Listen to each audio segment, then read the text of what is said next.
দীর্ঘ পথ পাড়ি দিয়েও নেই ক্লান্তি, নেই অবসাদ, আকুতি শুধুই ঘরে ফেরার। কিন্তু কোন বসতবাড়িতে ফিরবেন গাজার উত্তরাঞ্চলের বাসিন্দারা?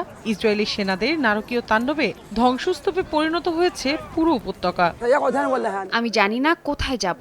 হয়তোবা আমি আমার মেয়ের কাছে যাব অথবা কোনো স্কুলে আশ্রয় নেব।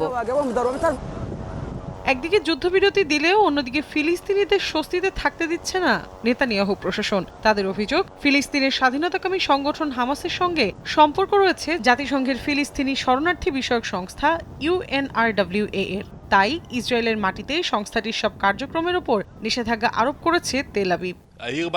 মঙ্গলবার এক বিবৃতিতে জাতিসংঘে নিযুক্ত ইসরায়েলি রাষ্ট্রদূত ড্যানি ড্যানন বলেন, ৩০ জানুয়ারির মধ্যে জেরুজালেম প্রাঙ্গণে সংস্থাটির সব কার্যক্রম স্থগিত করতে হবে। এ বিষয়ে UNRWA এর প্রধান ফিলিপ্পি লাজ্জারিনি বলেন, পূর্ব জেরুজালেমে সংস্থাটির সব কাজ বন্ধ করে দেওয়ার অর্থ হল ফিলিস্তিনিদের জীবন সংকটে ফেলে দেয়া।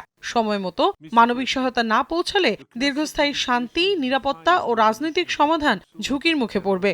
ইসরায়েলি প্রশাসনের এমন পদক্ষেপে বেজায় চটেছেন জাতিসংঘে নিযুক্ত ফিলিস্তিনের রাষ্ট্রদূত।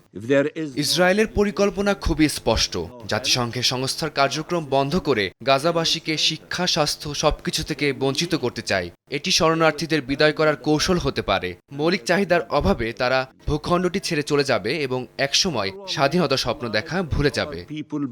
একই দিন আন্তর্জাতিক অপরাধ আদালতের ওপর নিষেধাজ্ঞা আরোপে মার্কিন সিনেটে ভোটাভুটি হয়। তবে নির্ধারিত ৬০টি ভোটের চেয়ে ৫টি কম পড়ায় বিলটি পাশ হয়নি।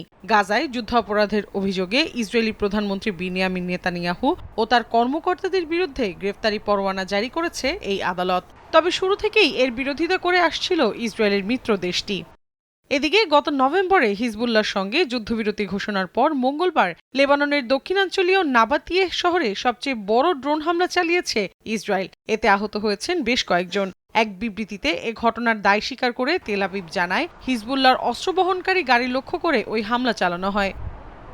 মৌসুমী সাথী, সময় সংবাদ।